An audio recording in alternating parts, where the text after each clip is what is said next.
Mais uma aqui então de direito eleitoral. Assinale a alternativa correta. Essa aqui está pedindo a correta. Também é um enunciado bem curtinho, né? Então fiquem bem atentos, porque eles poderiam colocar aqui a incorreta e a gente já ia super crente, super decidido que eles querem a correta e eles queriam a incorreta. Mas neste caso aqui, como a gente leu bem certinho, eles querem a correta. Então, vamos lá. Vamos para a primeira. Letra A. A multa eleitoral constitui dívida ativa de natureza não tributária.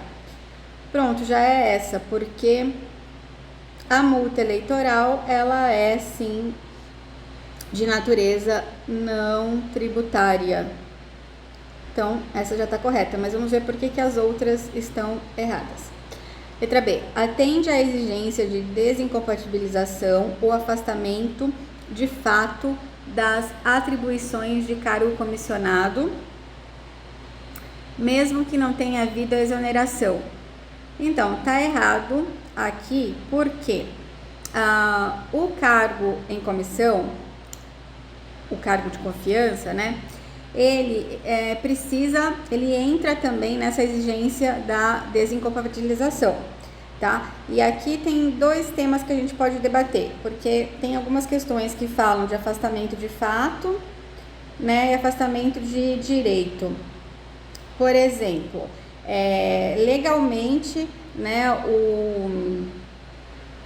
o servidor comissionado ele foi exonerado, né, de direito, legalmente, né, lá no papel ele assinou, tal, foi exonerado, mas de fato ele continua indo lá, você vai na prefeitura, ele tá lá, você vai na Câmara, ele tá lá, enfim, então de fato ele ainda está trabalhando, de fato ele ainda está exercendo influência naquele local. Então o que vale não é o de direito, se ele assinou lá a exoneração dele, né? Não, o que vale é o fato, ele está indo lá, ele está exercendo influência, então geralmente isso se pede em questão também, essa diferença entre de fato e direito. Neste caso aqui não é, né? Porque tá falando certinho afastamento de fato. O que tá errado, que faz a questão errada, é esse mesmo que não tenha exoneração. Porque o que acontece? A desincompatibilização, ela exige, no geral, né, para servidores públicos, afastamento, somente afastamento de 3 meses, né?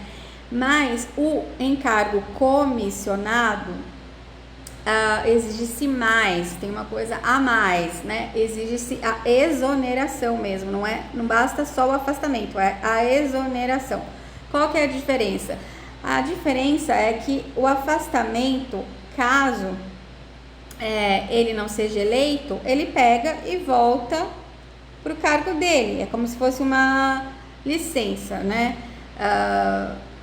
Como se fosse, né, gente? Não é uma licença, é como se fosse, porque a desincompatibilização não é a mesma coisa que licença. Depois, uma outra questão, a gente pode trabalhar esse tema, porque eu já vi questão também falando que é a mesma coisa e a gente vai responder que não é, né? A banca deu que não é a mesma coisa. Então, uma outra questão, a gente vai aprender isso. Então, voltando aqui, a diferença entre afastamento e exoneração. O afastamento é caso o candidato não seja eleito, ele perca a eleição, ele volta para o carguinho que ele tinha lá. Agora, a exoneração, que exige-se do cargo comissionado, não volta.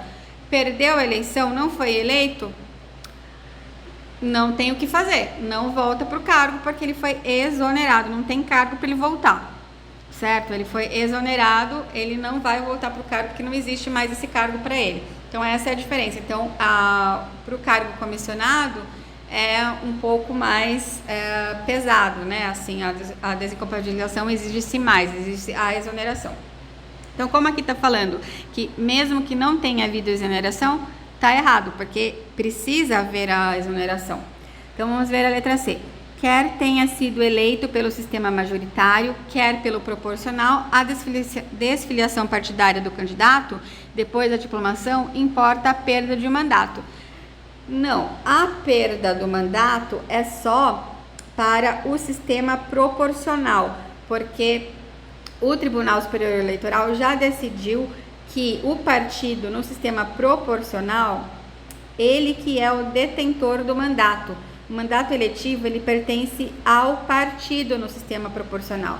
E qual que é o sistema proporcional? Seria os deputados, né? Deputados federais e estaduais, né? E os vereadores, né? Seriam os cargos legislativos, né? Em diferentes âmbitos, né? Federal, estadual e municipal. Então, nas eleições proporcionais, o mandato pertence ao partido. Agora, no majoritário, não. Majoritário pertence ao próprio candidato. Portanto, é isso que está errado, porque se fosse só proporcional, aí estaria certo, porque aí realmente ele vai perder o mandato. A gente vai ver em outras questões. Mas como está falando, se ele foi eleito pelo sistema majoritário, ele vai perder o mandato? Não, ele não vai perder, porque o mandato é dele mesmo, então tá errado. Então, o último D, é possível superar causa de inegibilidade por condenação criminal mediante a demonstração no processo de registro de candidatura da existência de vício. Não é possível superar, porque a Justiça Eleitoral, ela não é responsável, ela não tem essa competência da Justiça comum, né, da área penal, no caso, né, criminal. Ela não tem esse poder, digamos, essa competência, não compete a ela desconsiderar, no caso, superar, né, a causa de inegibilidade por condenação criminal, porque houve um vício naquela condenação criminal, não foi julgado, não foi analisado determinado fato, então descobriram que no processo criminal houve um erro.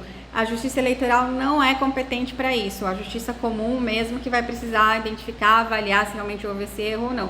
E aqui então está errado porque está falando que é possível superar causa de inegibilidade caso identifique-se, né, que na Justiça Comum, né, houve aí um vício de processo criminal. Não, não é possível.